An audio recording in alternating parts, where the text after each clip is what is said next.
రాముని ధనస్సు ఆకారంలో నిర్మించిన ఆలయం గురించి తెలుసుకుందాం.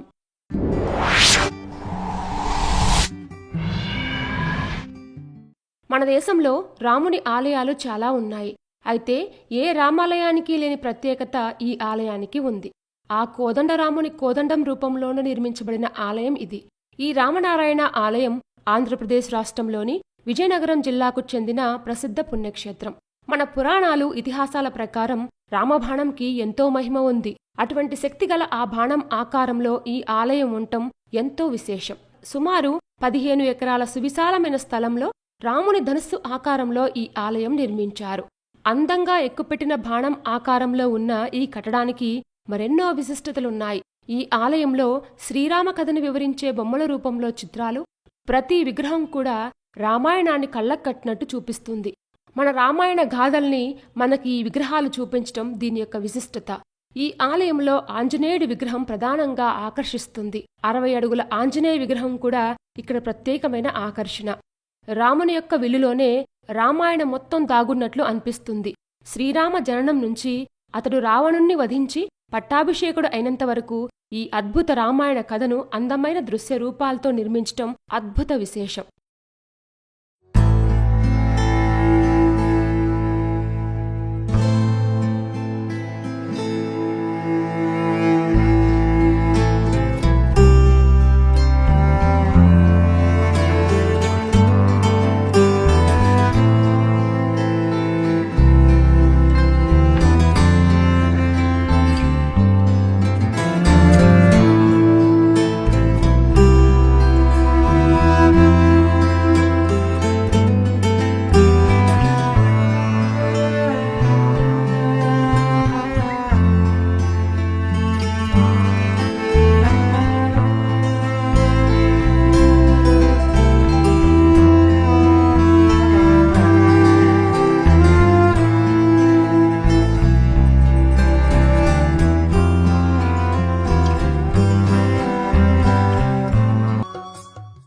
ఈ రామనారాయణం కట్టడం 2 అంతస్తులుగా ఉంటుంది. పై అంతస్తులో ధనుస్సుకు ఒక చివర విష్ణువు ఆలయం, మరొక చివర సీతాలక్ష్మణ ఆంజనేయ సహిత రామాలయం ఉన్నాయి.